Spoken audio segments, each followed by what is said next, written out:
Good morning dear students. आज हम पढ़ेंगे प्रश्नावली 5.2 का 8वां प्रश्न। इससे पहले वाली क्लास में हमने इस प्रश्नावली के 7 प्रश्नों को अच्छे तरीके से समझ लिया था। आज हम बिल्कुल सरल तरीके से इस प्रश्नावली के 8वें प्रश्न को समझने वाले हैं। तो देखिएगा, 8वें प्रश्न में आपको कहा जा रहा है एक एपी में 50 पद है, यानी आपके एक समांतर श्रेणी में टोटल 50 पद है, जिसका तीसरा पद 12 है और अंतिम पद 106 है। इसका 29वां पद ज्ञात कीजिए। देखिएगा साथियों, सबसे पहले आपको प्रश्न समझ में आना चाहिए कि आखिरकार प्रश्न में आपको दिया क्या है और आपको निकालना क्या है। तो ध्यान से देखिएगा साथियों, आपको प्रश्न में कहा जा रहा है एक समांतर श्रेणी में टोटल कितने पद है।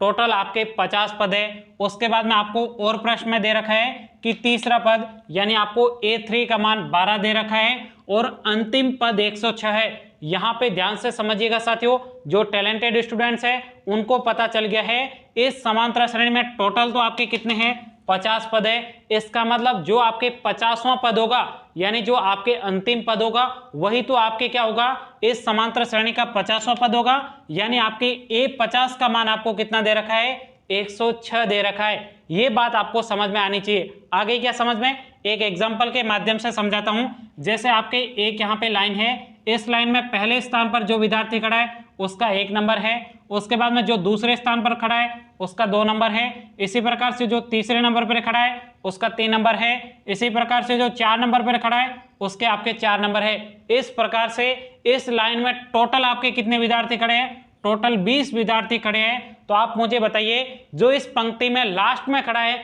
उसके कितने नंबर होंगे। तो आपको पता है जो अंतिम नंबर पर खड़ा है उसके आपके कितने नंबर होंगे, 20 नंबर होंगे, क्योंकि इस लाइन में टोटल विद्यार्थी ही कितने हैं आपके, 20 ही है। इसी प्रकार से आपको भी इस प्रश्न में यहाँ पे कहा जा रहा है एक समांतर श्रेणी है, इस समांतर श्रेणी में टोटल आपके 50 पद है। इसका मतलब जो आपके अंतिम पद होगा वो आपके अंतिम पद कौन सा होगा, A50 होगा।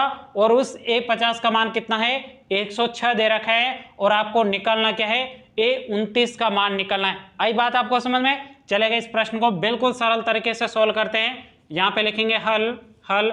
अब जो दे रखा है उसको आपको लिखना है। आपको क्या कहा जा रहा है, A3 का मान दे रखा है, तो यहाँ पे लिखेंगे A3 बराबर, A3 का मान कितना है, 12 आपको दे रखा है। उसके बाद में आपको अंतिम पद यानी आपके इस समांतर श्रेणी के A50 का मान कितना दे रखा है, तो यहाँ पे लिखेंगे A50 बराबर, इसका मान आपको प्रश्न में 106 दे रखा है। आई बात आपको समझ में। उसके बाद में और आपको कुछ दे रखा है, और कुछ भी नहीं दे रखा है। यहाँ पे आपको पूछा गया है, यहाँ पे आपको पूछा है A29 का मान आपको निकालना है। देखिएगा साथियों, जब भी आपके समांतर श्रेणी की बात की जाती है तो वहां पे मैंने आपको पहले भी बताया था, इस प्रश्नावली के सभी प्रश्नों को करने के लिए सिर्फ आपको एक सूत्र ही याद करना है। चलेगा, यहाँ पे इस प्रश्न को सॉल्व करते हैं। सबसे पहले आप मुझे A3 का सूत्र बताइए।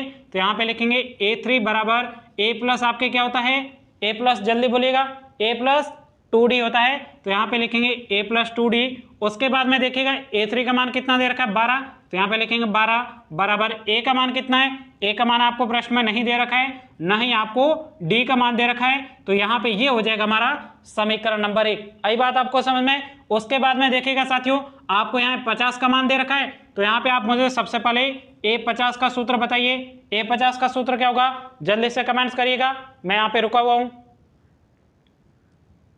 जल्दी से करें कमेंट। कर दिया क्या कमेंट, बहुत अच्छा है। चलेगा, आपके A50 का सूत्र हो जाएगा A प्लस आपके 49D हो जाएगा। उसके बाद में देखिएगा A50 का मान कितना दे रखा है, 106। तो यहाँ पे लिखेंगे 106 बराबर A और D का आपको मान नहीं दे रखा है, तो यहाँ पे लिखेंगे A प्लस 49D। ये हो जाएगा हमारा समीकरण नंबर 2। अब देखिएगा साथियों, जब भी आपके समांतर श्रेणी की बात की जाती है उस समय आपको सिर्फ 2 काम करने होते हैं। पहला काम है आपको प्रथम पद निकालना और दूसरा काम है आपका सार्वअंतर निकालना। देखिएगा साथियों, इस प्रश्न में ना तो आपको प्रथम पद दे रखा है और न ही आपको यहाँ पे सार्वअंतर दे रखा है। तो ये कैसे निकालेंगे, तो जो आपके प्रथम पद सार्वअंतर है वो आपके इन दोनों समीकरणों से निकलेंगे। अब ये इन दोनों समीकरणों से कैसे निकलेंगे, तो उसके लिए आपको क्या करना होगा, विलोपन विधि से इन दोनों समीकरणों को घटाना होगा, जिससे हमें यहाँ से D का मान प्राप्त होगा। उसके बाद में जो D का मान प्राप्त होगा उस D के मान को समीकरण नंबर 1 में रखेंगे, जिससे हमें A का मान बिल्कुल सरल तरीके से प्राप्त हो जाएगा। तो चलेगा, यहाँ पे लिखेंगे समीकरण नंबर 2 में से समीकरण नंबर एक को घटाने पर चलेगा, घटाते हैं। समीकरण नंबर 2 क्या है? समीकरण नंबर 2 है 106 बराबर a प्लस 49d। उसके बाद में समीकरण नंबर 1 को घटाना है, तो समीकरण नंबर 1 है 12 बराबर a प्लस 2d, तो यहाँ पे a प्लस 2d हो जाएगा। उसके बाद में इन दोनों को घटाते हैं। देखिएगा साथियों, जब भी आपके दोनों समीकरणों को घटाया जाता है उस समय आपको एक बात हमेशा ध्यान देनी है, जो आपके नीचे समीकरण लिखा जाता है इसके सभी के चिन्हों को परिवर्तित किया जाता है। चलेगा, चिन्हों को चेंज करते हैं। यहाँ पे प्लस था तो ये माइनस हो जाएगा, यहाँ पे प्लस था तो ये भी माइनस हो जाएगा, यहाँ पे 2d प्लस का है तो ये भी आपके माइनस का हो जाएगा। चलेगा, आप घटाते हैं, 6 में से 2 जाएगा, शेष आपके 4 बचेगा। उसके बाद में 10 में से 1 जाएगा, शेष आपके 9 बचेगा, ये आपके 94 हो जाएगा। उसके बाद में बराबर ये आपके प्लस का है और ये आपके माइनस का है, दोनों ही आपके कैंसिल हो जाएगा। उसके बाद में यहाँ पे शेष क्या बचा है? 49d में से आपको 2d को घटाना है, शेष आपके कितना बचेगा? 47d बचेगा। कितना बचेगा? 47d बचेगा। यहाँ पे जगह नहीं है, इसको हम आगे सोल्व करते हैं। ये मैंने आपको सिर्फ समझाने के लिए लिखा था, इसलिए इसको मैं यहाँ पे डिलीट कर देता हूँ और उसके बाद में इस प्रश्न को बिल्कुल सरल तरीके से हम आगे सोल्व करने वाले हैं। चलेगा, इसको डिलीट कर दिया, यहाँ से भी इसको ब्रेक कर देते हैं। अब देखिएगा साथियों, यहाँ पे आपके शेष क्या बचा है? 94 बचा है और यहाँ पे 47d बचा है। यहाँ पे आपके 47 क्या है? गुणा में है, पक्षांतर करके इधर लाएंगे तो भाग में आ जाएगा, तो यहाँ पे आपके 94 है तो ये आपके 94।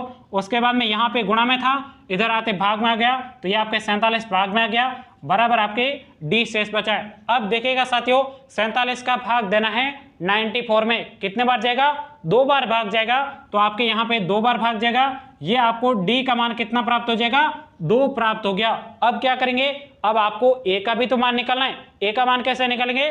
तो ध्यान से देखिएगा, इस d के मान को समीकरण नंबर 1 में रखेंगे, जिससे हमें प्रथम पद प्राप्त हो जाएगा। तो यहाँ पे लिखेंगे d का मान समीकरण नंबर 1 में रखने पर चलेगा। समीकरण नंबर 1 में रखते हैं। यहाँ पे समीकरण नंबर 1 है 12 बराबर a, उसके बाद में प्लस, उसके बाद में 2 गुणा में आपके d है। d का मान आपको कितना प्राप्त हुआ है? d का मान आपको 2 प्राप्त हुआ है। चलेगा, इसको आगे सोल्व करते हैं। 12 बराबर, उसके बाद में देखिएगा 2 का गुणा 2 से करेंगे तो ये आपके a प्लस 4 हो जाएगा। उसके बाद में यहाँ पे जो आपके 4 है इसको पक्षांतर करके इधर लाएंगे तो यहाँ पे 12 माइनस 4 बराबर आपके a हो जाएगा।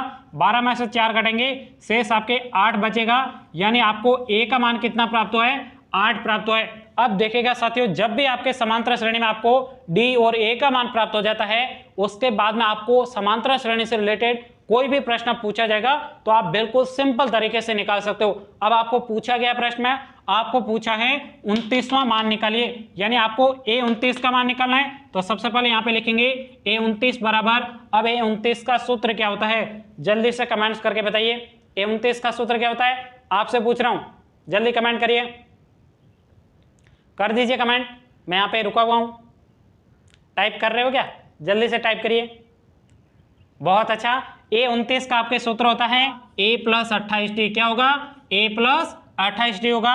अब ध्यान से देखिएगा, a का मान क्या है? 8, तो यहाँ पे रखेंगे 8, उसके बाद में प्लस यहाँ पे 28 गुणा में d है, d का मान कितना प्राप्त हुआ? 2, तो यहाँ पे लिखेंगे 2। चलेगा, इसको आगे सोल्व करते हैं। अब ध्यान से देखिएगा, ये आपके 8 प्लस 28 का गुणा 2 से करेंगे, 28 तो नहीं आपके 56 होता है, तो यहाँ पे लिखेंगे 56। अब देखिएगा 56 में 8 जोड़ेंगे, 4 जोड़ते 60 हो जाएगा, 60 और 4 आपके 64 हो जाएगा। ये आपको किसका मान प्राप्त हो गया? a29 का मान प्राप्त हो गया। यहीं तक कि आपको इस प्रश्न का उत्तर लिखना था।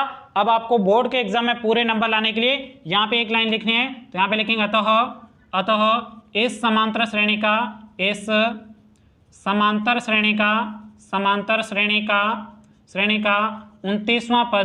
29वां पद कितना है? 29वां पद 64 है, ANS। यहीं तक कि आपको इस प्रश्न का उत्तर लिखना था। अब आप इस प्रश्न को नोट करिएगा, फिर हम अगले प्रश्न की तरफ बढ़ते हैं। तो ये है हमारा अगला 9वां प्रश्न। चलिए, बिल्कुल सरल तरीके से हम इस 9वें प्रश्न को भी समझने वाले हैं। तो देखिएगा, 9वें प्रश्न में आपको कहा जा रहा है, यदि किसी एपी के तीसरे और 9वें पद क्रमशः 4 और -8 है तो इसका कौन सा पद शून्य होगा? देखिएगा साथियों, सबसे पहले आपको प्रश्न समझ में आना चाहिए कि आखिरकार प्रश्न में आपको दिया क्या है और आपको निकालना क्या है। तो चलेगा, सबसे पहले इस प्रश्न को सॉल्व करते हैं। यहाँ पे लिखेंगे हल।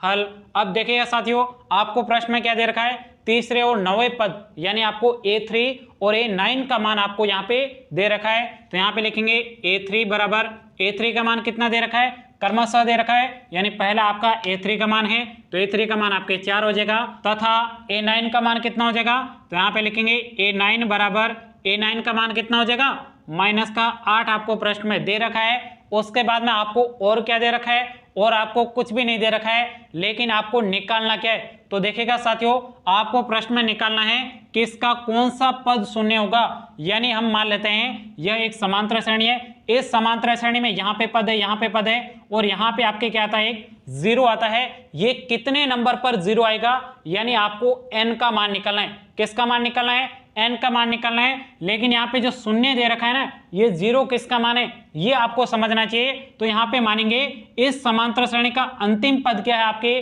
जीरो है, यानी आपको an का मान कितना दे रखा है, an का मान आपको जीरो दे रखा है। लेकिन आपको निकालना क्या है, आपको यहाँ पे निकालना है n का मान, ये आपके जीरो है, इस समांतर श्रेणी में कितने नंबर पर है, यानी आपको यहाँ पे n का मान निकालना है। ये बात आपको समझ में आनी चाहिए। उसके बाद में तो इस प्रश्न में कुछ भी नहीं है, बहुत सिंपल प्रश्न है। अब ध्यान से देखिएगा साथियों, जो यहाँ पे दे रखा है उससे हमारे a और d का मान निकालना है, फिर हम बिल्कुल सरल तरीके से बता सकते हैं कि इस समांतर श्रेणी में जीरो कितने नंबर पर है। चलेगा, सबसे पहले यहाँ पे आप मुझे A3 का सूत्र बताइए। तो यहाँ पे A3 का सूत्र होता है a + 2d। उसके बाद में देखिएगा A3 का मान कितना दे रखा है, 4 दे रखा है, तो यहाँ पे 4 लिखेंगे बराबर, a और d का मान अभी तक आपको नहीं दे रखा है, तो यहाँ पे सीधा उतार देंगे a + आपके 2d। अब ध्यान से देखिएगा, ये हमारा हो जाएगा समीकरण नंबर 1 हो जाएगा। अब देखिएगा यहाँ पे A9 है, जल्दी से A9 का सूत्र बताइए। A9 का आपके सूत्र हो जाएगा a + आपके 8d हो जाएगा। अब देखिएगा A9 का मान कितना है, -8, तो यहाँ पे लिखेंगे -8 बराबर, a और d का मान नहीं दे रखा है, सम संख्या आपके उतारनी है, a + आपके 8d हो जाएगा। ये आपके समीकरण नंबर 2 हो जाएगा। अब यहाँ से आपको a और d का मान निकालना है, क्योंकि आपको प्रश्न में a और d का मान नहीं दे रखा है, तो आपके a और d का मान इन दोनों समीकरणों से निकलेंगे। कैसे निकलेंगे, इसके लिए आपको इन दोनों समीकरणों को विलोपन विधि से आपको घटाना है, और उसके बाद में आपको d का मान प्राप्त होगा। उसके बाद में d का मान समीकरण नंबर 1 में रखेंगे, जिससे हमें प्रथम पद यानी a का मान भी प्राप्त हो जाएगा। चलेगा, आगे सॉल्व करते हैं। यहाँ पे लिखेंगे समीकरण नंबर 2 में से समीकरण नंबर 1 को घटाने पर चलेगा, घटाते हैं। समीकरण नंबर 2 क्या है, -8 बराबर a + 8d। उसके बाद में समीकरण नंबर 1 को घटाना है, तो यहाँ पे 4 बराबर, उसके बाद में a + आपके 2d हो जाएगा। चलिए इसको घटाते हैं। अब ध्यान से देखिएगा साथियों, इन दोनों समीकरणों को जब भी घटाते हैं उस समय आपको एक बात हमेशा याद रखनी है, जो आपके नीचे वाला समीकरण है इसके चिन्ह परिवर्तित हो जाएंगे। तो यहाँ पे आपके प्लस था, माइनस हो जाएगा, यहाँ पे आपके प्लस है तो यहाँ पे माइनस हो जाएगा, यहाँ पे आपके प्लस के 2d है, ये आपके माइनस के 2d हो जाएंगे। अब ध्यान से देखिएगा साथियों, चलेगा इसको घटाते हैं। ध्यान से देखिएगा, ये भी माइनस, दोनों संख्या आपके माइनस की है, तो दोनों संख्या आपके जुड़ जाएगी। लेकिन चिन्ह किसका आएगा, जल्दी से कमेंट करके बताओ, जल्दी करिए कमेंट्स, किसका आएगा चिन्ह, जल्दी कर दो कमेंट। कर दिया क्या, अभी भी टाइप कर रहे हो क्या, जल्दी से टाइप करके बताइए चिन्ह किसका आएगा। चिन्ह आपके माइनस का आएगा, 8 और 4 आपके 12 हो जाएगा, लेकिन चिन्ह माइनस का आएगा। उसके बाद में बराबर, ये आपके प्लस का है, ये माइनस का है, दोनों कैंसिल हो जाएगा। यहाँ पे देखिएगा 8 में से 2d घटाएंगे, शेष आपके क्या बचेगा, 6d बचेगा। उसके बाद में ध्यान से देखिएगा साथियों, यहाँ पे 6 क्या है, गुणा में है, पक्षांतर करके इधर आएगा तो भाग में आ जाएगा, -12/6 बराबर आपके d हो जाएगा। अब ध्यान से देखिएगा साथियों, यहाँ पे जगह नहीं है, इसको हम आगे सोल्व करते हैं। चलेगा, इसको यहाँ से ब्रेक करते हैं, ये आपको समझाने के लिए लिखा था। अब ध्यान से देखिएगा, 6 का भाग 12 में कितने बार जाएगा, 2 बार जाएगा, लेकिन यहाँ पे चिन्ह माइनस का है तो यहाँ पे आपके -2 हो जाएगा। उसके बाद में बराबर में आपके d हो जाएगा, यानी आपको d का मान कितना प्राप्त हुआ है, d का मान आपको -2 प्राप्त हुआ है। आई बात आपको समझ में। अब आपको क्या निकालना है, अब आपको प्रथम पद निकालना है। तो प्रथम पद कैसे निकालेंगे, इस d के मान को समीकरण नंबर 1 में रखेंगे, तो यहाँ पे लिखेंगे d का मान समीकरण नंबर 1 में रखने पर चलेगा। समीकरण नंबर 1 में रखते हैं। समीकरण नंबर 1 है 4 बराबर a + उसके बाद में 2, उसके बाद में गुणा में आपके d है, d का मान -2 है, तो यहाँ पे लिखते हैं -2। 4 बराबर अब यहाँ पे ए, उसके बाद में ध्यान से देखिएगा यहाँ पे 2 का गुणा 2 से करेंगे 4 हो जाएगा, लेकिन चिन्ह किसका है, माइनस का है, माइनस और प्लस आपके माइनस हो जाएगा, 2 का गुणा 2 से ये आपके 4 हो जाएगा। यहाँ पे जो आपके माइनस के 4 है पक्षांतर करके इधर लाएंगे तो ये आपके प्लस के 4 हो जाएगा, यहाँ पे पहले से 4 है और ये आपके प्लस के 4 और आगे, उसके बाद में ए बराबर, अब ध्यान से देखिएगा 4 और 4 जोड़ेंगे तो ये आपके 8 हो जाएगा, यानी आपको ए का मान कितना प्राप्त हुआ है, 8 प्राप्त हुआ है, डी का मान माइनस का 2 प्राप्त हुआ है। अब ध्यान से देखिएगा साथियों, जो आपको प्रश्न में पूछा गया है वो बिल्कुल हम सिंपल तरीके से अब निकाल सकते हैं। तो ध्यान से देखिएगा साथियों, आपको प्रश्न में ए एन का मान 0 दे रखा है और आपको एन का मान निकालना है, तो एन का मान इसी ए एन से निकलने वाला है। तो सबसे पहले आपको ए एन का सूत्र याद होना चाहिए, याद है क्या आपको, जल्दी से कमेंट करिए, मैं देखता हूं किन किन को याद है, जल्दी से बताइए ए एन का सूत्र, कमेंट करो जल्दी, बहुत अच्छा, जल्दी टाइप करिएगा, कर दो टाइप, कर दिया क्या, बहुत अच्छा।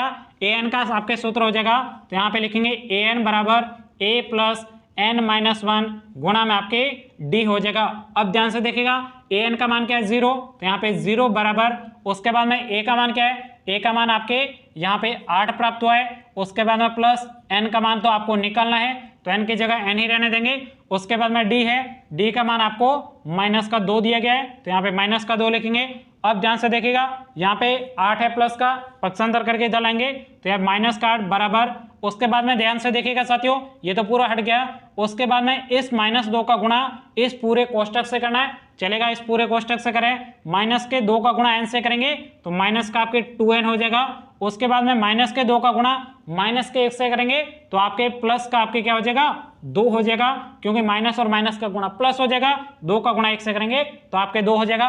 अब ध्यान से देखिएगा इस 2 को पक्षांतर करके इधर लाएंगे, माइनस का 8, उसके बाद में ये प्लस का था, इधर आते माइनस का 2 हो जाएगा, उसके बाद में माइनस का 2n शेष बचा है। अब देखिएगा दोनों के आगे चिन्ह किसका है, माइनस का है, दोनों संख्या आपके जुड़ जाएगी लेकिन चिन्ह किसका आएगा, माइनस का आएगा, तो यहाँ पे आपके हो जाएगा माइनस का 10 बराबर माइनस का आपके 2n हो जाएगा। अब ध्यान से देखिएगा साथियों, इधर भी एक संख्या माइनस में है, इधर भी एक संख्या माइनस में है, यानी बराबर के दोनों तरफ माइनस के चिन्ह है तो ये आपके दोनों चिन्ह कैंसिल हो जाएंगे, शेष आपके क्या बचा है, यहाँ पे n के गुणा में 2 है, पक्षांतर करके इधर लाएंगे, भाग में चला जाएगा तो ये आपके 10/2 हो जाएगा बराबर n है, 10 में 2 का भाग कितने बार जाएगा, 5 बार जाएगा, तो ये आपके n का मान कितना प्राप्त हुआ है, 5 प्राप्त हुआ है, यानी आपके इस समांतर श्रेणी का जो आपके 5वां पद होगा वो आपके क्या होगा, 0 होगा, यही आपको ज्ञात करने के लिए कहा गया था। अब यहाँ पे आपको एक लाइन लिखनी है तो यहाँ पे लिखेंगे अतः इस समांतर श्रेणी का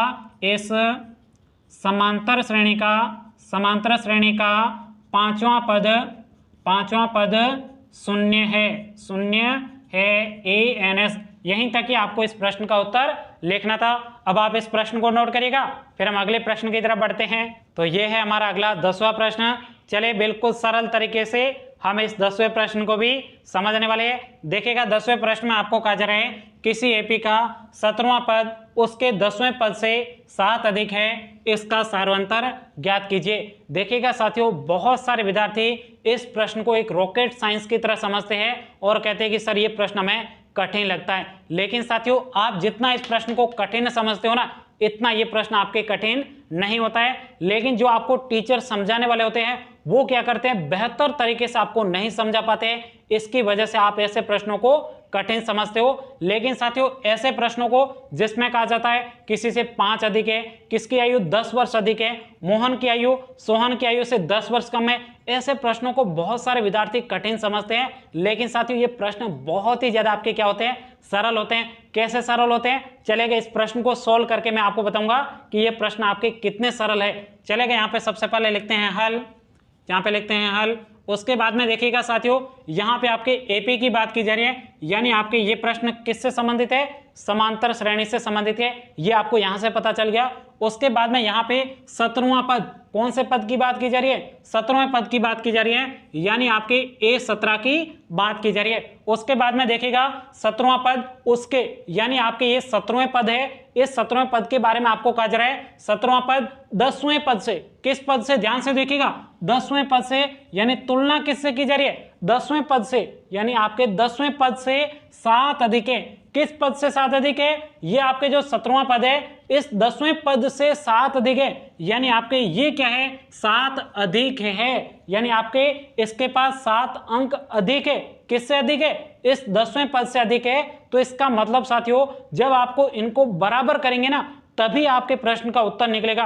तो बराबर कैसे करेंगे ध्यान से देखिएगा साथियों, ये आपके क्या है 17वां पद है, 17वां पद आपके 10वें पद से अधिक है, तो यहाँ पे ये आपके 10वां पद है, इससे आपके ये क्या है 7 अधिक है, तो यहाँ पे आपके 7 अधिक सीधा दिखाई दे रहा है। यदि आपको इनको बराबर करना है तो बराबर कैसे करेंगे, इसके लिए आपके पास बहुत सारे तरीके हैं। जैसे मैं आपको बताऊं, यहाँ पे देखिएगा बराबर करने के लिए इसमें से 7 घटा देंगे तो ये दोनों पद बराबर हो गए। आपको लगता है कि ऐसे मैं नहीं करूंगा, और भी तरीके बताओ, चलेगा और तरीका बताता हूं। यहाँ पे 7 को मिटा देते हैं, अब इन दोनों पदों को बराबर करना है तो कैसे करोगे जल्दी आप बताइए, एक बार इनको देखिएगा, इन दोनों को बराबर करना है कैसे करेंगे, घटाना नहीं आपको जोड़ के बराबर करना है, तो आप कैसे करोगे तो ध्यान से देखिएगा साथियों, कौन कौन बता सकता है जल्दी बताइए, जल्दी बताइए, मैं वेट कर रहा हूं, जल्दी बताइए कैसे करोगे बराबर। बहुत सिंपल काम है, ध्यान से देखिएगा साथियों, ये आपके 17 है, इसका मतलब इसको बराबर करने के लिए इसमें 7 जोड़ देंगे, ये भी 17, ये भी 17, सिंपल सी बात है, चलेगा। यही आपके प्रश्न में कहा जा रहा है, जो आपके 17वां पद है ये आपके 10वें पद से 7 अधिक है, इन दोनों को आपको क्या करना है बराबर करना है। 10वां पद यानी आपके A10 की बात की जा रही है, तो यहाँ पे A10 लिखेंगे। अब किससे अधिक है, ये आपके जो 17वां पद है इससे आपके क्या है 7 अधिक है, इसको बराबर करने के लिए या तो आप इसमें क्या कर दो 7 जोड़ दो, अब ये दोनों बराबर है। आप ऐसा नहीं करना चाहो तो इसमें से आप 7 घटा दो, बराबर में आपको A10 लिख दो, तो भी आपके प्रश्न क्या हो जाएगा सरल हो जाएगा। बस आपको ये कंसेप्ट समझ में आना चाहिए। लेकिन स्कूल में कैसे समझाते हैं तो ध्यान से देखिएगा साथियों, जब मैं पढ़ता था ना उस समय कैसे मुझे पढ़ाया गया था, तो ध्यान से देखिएगा, यहाँ पे प्रश्न दिए गए, इसमें आपके A17 उन्होंने लिखा, उसके बाद में कहा उसके 10वें पद से 7 अधिक है, इसका मतलब ये कह रहे हैं कि आपके जो 10वां है ये आपके 10वां पद, ये आपके यहाँ पे लिखते हैं A10, उसके बाद में कितना अधिक है 7 अधिक है, इसमें 7 जोड़ दो। अब साथियों ये 7 इसमें क्यों जोड़ा है ये स्कूल में कभी मुझे बताया नहीं गया है, न ही आपको स्कूल में बताया जाता है। तो ये विद्यार्थी क्या करते हैं, यहां से विद्यार्थियों को क्या होता है कंफ्यूजन होता है कि 7 इसमें जोड़ा तो क्यों जोड़ा, ये आपको पता होना चाहिए। इन दोनों टर्म को बराबर करने के लिए आपको इसमें जोड़ा जाता है, तभी हमें जो प्रश्न में पूछा गया ना सार्वंतर वो निकलता है। आई बात आपको समझ में, ये हमेशा बात आपको ध्यान रखनी है। चलेगा अब इसको आगे सोल्व करते हैं, ये मैंने आपको सिर्फ समझाने के लिए लिखा था तो इसको मैं डिलीट कर देता हूं। आगे हम इस प्रश्न को सोल्व करते हैं। सबसे पहले आप मुझे A17 का सूत्र बताइए, जल्दी बताइए, नीचे कमेंट्स करके बताओ, वेट कर रहा हूं मैं, कर दो कमेंट, अभी भी नहीं किया कमेंट जल्दी कर दो, टाइप करो जल्दी, कर दिया, बहुत अच्छी बात है। A17 का आपके सूत्र हो जाएगा A प्लस आपके क्या होता है A प्लस 16D हो जाएगा, ये आपके A प्लस 16D, उसके बाद में बराबर है। अब यहाँ पे आप मुझे A10 का सूत्र बताइए, A10 का सूत्र हो जाएगा A प्लस आपके 9D हो जाएगा, उसके बाद में ये आपके प्लस के 7 हो जाएगा।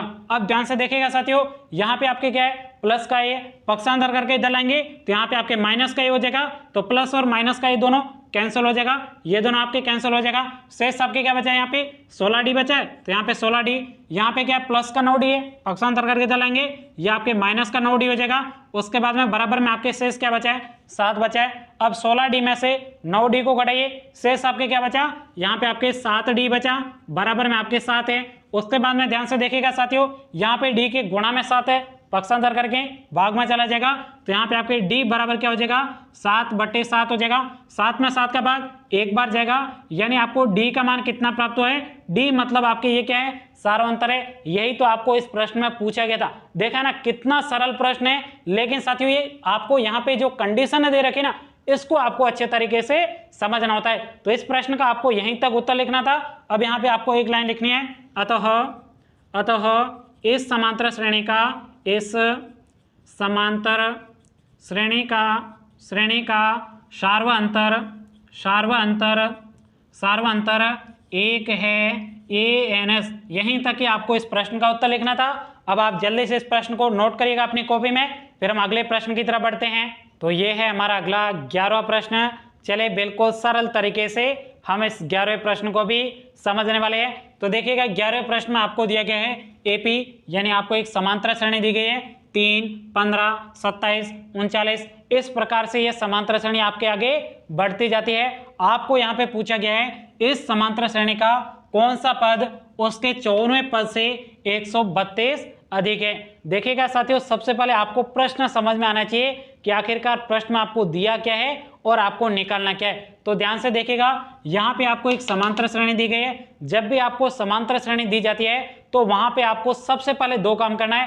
पहला काम है आपको प्रथम पद निकालना है और दूसरा काम है आपको सार्वंतर निकालना है। तो चलेगा, सबसे पहले इस प्रश्न को सॉल्व करते हैं। यहाँ पे लिखेंगे हल। अब सबसे पहले आप मुझे इस समांतर श्रेणी का प्रथम पद क्या होगा जल्दी से कमेंट करके बताइए। प्रथम पद जिसे हम ए से डिनोट करेंगे, ए का मान क्या होगा जल्दी से कमेंट करिएगा। कर दिया कमेंट, बहुत अच्छा। ए का मान आपके क्या हो जाएगा 3 हो जाएगा, तो यहाँ पे 3 लिखेंगे। उसके बाद में दूसरा काम क्या है सार्वंतर निकालना, तो यहाँ पे लिखेंगे सार्वंतर जिसे हम डी से डिनोट करेंगे। सार्वंतर कैसे निकालेंगे, बाद वाले पद में से पहले पद को घटाएंगे। तो यहाँ पे इन दो पदों के समूह लेते हैं। इसमें बाद वाला पद क्या है 15, इसमें से 3 घटेंगे, शेष आपके क्या बचेगा 12 बचेगा। ये यहाँ पे आपको सार्वंतर प्राप्त हो गया और ए का मान भी हमने ज्ञात कर लिया। अब देखिएगा साथियों, आगे आपके प्रश्न में क्या कहा जा रहा है, तो ध्यान से देखिएगा। आगे आपको कहा जा रहा है इस समांतर श्रेणी का कौन सा पद, यानी आपको n का मान निकालना है। यहां से आपको सीधा बात पता चल गई, तो यहाँ पे लिखेंगे n का मान तो आपको निकालना है, यानी कौन सा पद होगा वो आपको निकालना है। ये तो आपको यहाँ पे पढ़ते ही पता चल गया। उसके बाद में कहा जा रहा है इस समांतर श्रेणी का कौन सा पद उसके 54वें पद से, यानी जो आपके 54 है, इस पद से 132 अधिक है, वो आपके पद कौन सा है वो आपको निकालना है। आई बात आपको समझ में नहीं आए तो एक बार फिर से मैं आपको बता दूं। जैसे आपके ये क्या है समांतर श्रेणी है, इसमें आपके यहाँ पे क्या है 54वां पद है। इस 54वें पद में 132 जोड़ने पर जो आगे वाला पद आएगा वो कितने नंबर पर पद प्राप्त होगा ये आपको ज्ञात करना है। आई बात आपको समझ में। देखिएगा, मान लेते हैं कि 54वां पद यहाँ पे है, इसमें 132 जोड़ने पर जो आगे वाला पद है वो हमें यहाँ पे प्राप्त होता है। कहां पे प्राप्त होता है, यहां पे प्राप्त होता है, यानी आपके इस समांतर श्रेणी का लास्टवां पद है, यानी आपके एनवां पद है। अब आपको पता होना चाहिए इस समांतर श्रेणी का ये कौन सा पद है, ए एनवां पद है। तो यहां पे आपको लिखना है ये आपके कौन सा पद है, ए एनवां पद है। अब इसका मान कितना प्राप्त होगा, तो ध्यान से देखिएगा साथियों, ये आपके क्या है 54वां पद, यानी आपके इसका मान प्राप्त होगा A54। उसके बाद में A54 में 132 जोड़ने पर आपके ये आपके प्राप्त होता है ए एनवा मान। तो इसमें जोड़ेंगे 132, कितना जोड़ेंगे 132 जोड़ेंगे। उसके बाद में हमें इस समांतर श्रेणी का ये लास्टवां पद प्राप्त होगा। आई बात आपको समझ में। अब आपको क्या करना है, इस समीकरण में जो यहाँ पे n है, इस n का आपको मान निकालना है कि यह कितने नंबर पर पद प्राप्त होगा। आई बात आपको समझ में। बहुत सरल प्रश्न है। बस आपको इस प्रश्न में क्या कहा गया था, आपको कहा गया था कौन सा पद इस 54वें पद से 132 अधिक है। तो यहाँ पे हमने मान लिया कि यहाँ पे 54वां पद है, इसमें 132 जोड़ा, तब हमें आगे यहाँ पे क्या प्राप्त हुआ है वो पद प्राप्त हुआ है। अब ये कितने नंबर पर पद है ये आपको निकालना है। तो ध्यान से देखिएगा, ये आपके क्या है अंतिम पद है। ये अंतिम पद कैसे प्राप्त हुआ है, इसके लिए आपको 154 का मान निकालना होगा, उसमें 132 जोड़ने पर आपको ये इस समांतर श्रेणी का अंतिम पद प्राप्त होगा। आई बात आपको समझ में। अब बहुत सरल है, बस यहां तक आपको जो इक्वेशन होता है वो आपको निकालना होता है, इसके सिवाय इस प्रश्न में ऐसा कुछ भी नहीं है। आई बात आपको समझ में। चलेगा, बिल्कुल सरल तरीके से हम इस प्रश्न को सॉल्व करते हैं। सबसे पहले यहाँ पे an लिखा हुआ है, an का सूत्र क्या होता है, आता है कि आपको, बहुत अच्छी बात है, यदि आता है तो जल्दी से कमेंट करिएगा, मैं चेक कर रहा हूं। करो कमेंट, कर दिया कमेंट क्या, बहुत अच्छी बात है। जो आपके an का सूत्र हो जाएगा वो यहाँ पे लिखेंगे a प्लस n-1 गुणा में आपके d हो जाएगा, उसके बाद में बराबर। अब A54 का सूत्र क्या होता है जल्दी बताइए, A54 का आपके सूत्र हो जाएगा, जल्दी से कमेंट करिएगा, चेक करता हूँ, कमेंट करो। कर दिया कमेंट, थोड़ा रुका हुआ हूँ, जल्दी से टाइप करिएगा।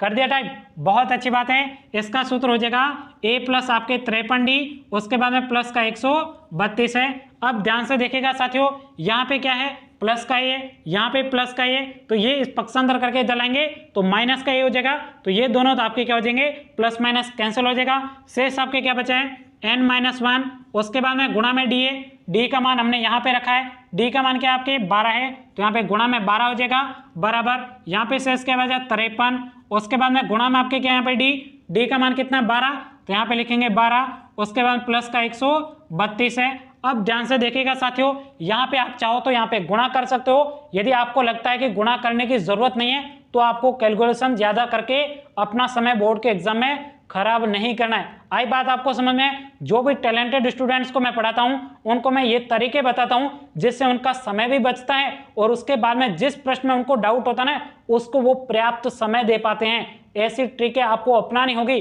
तभी आपके बोर्ड के एग्जाम में गणित में 100 में से 100 नंबर प्राप्त होंगे। क्योंकि ये छोटी छोटी जो आपकी गलतियां होती है ना, ये आपको बोर्ड के एग्जाम में 100 नंबर नहीं दिलाती है। इसलिए आपको छोटी छोटी जो गलतियां हैं उसको आपको दूर करके बोर्ड के एग्जाम के लिए प्रिपरेशन करनी चाहिए। चलेगा, अब आगे सॉल्व करते हैं। अब ध्यान से देखिएगा साथियों, यहाँ पे गुणा में 12 है तो सबसे पहले इसका भाग दे दीजिएगा। चलेगा, यहाँ पे शेष क्या बचेगा?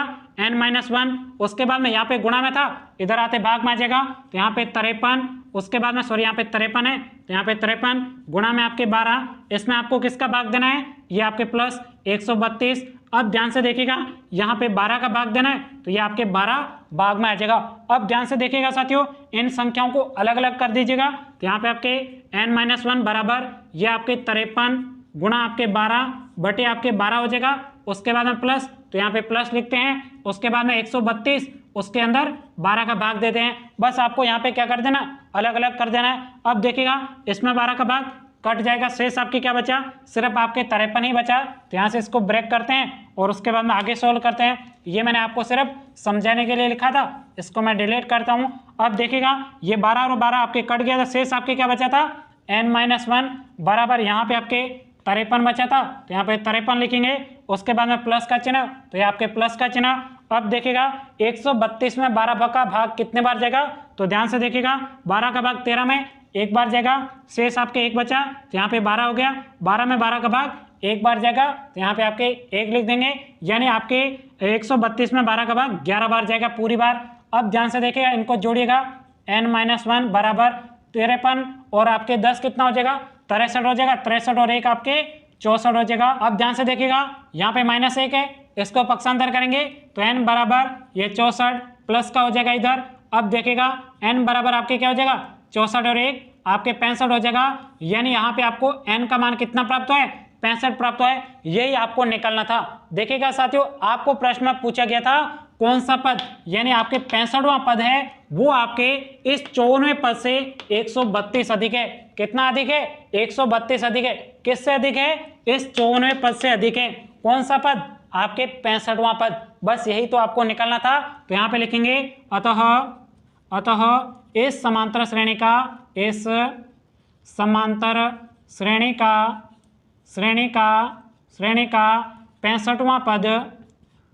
पद किससे अधिक है? 54वें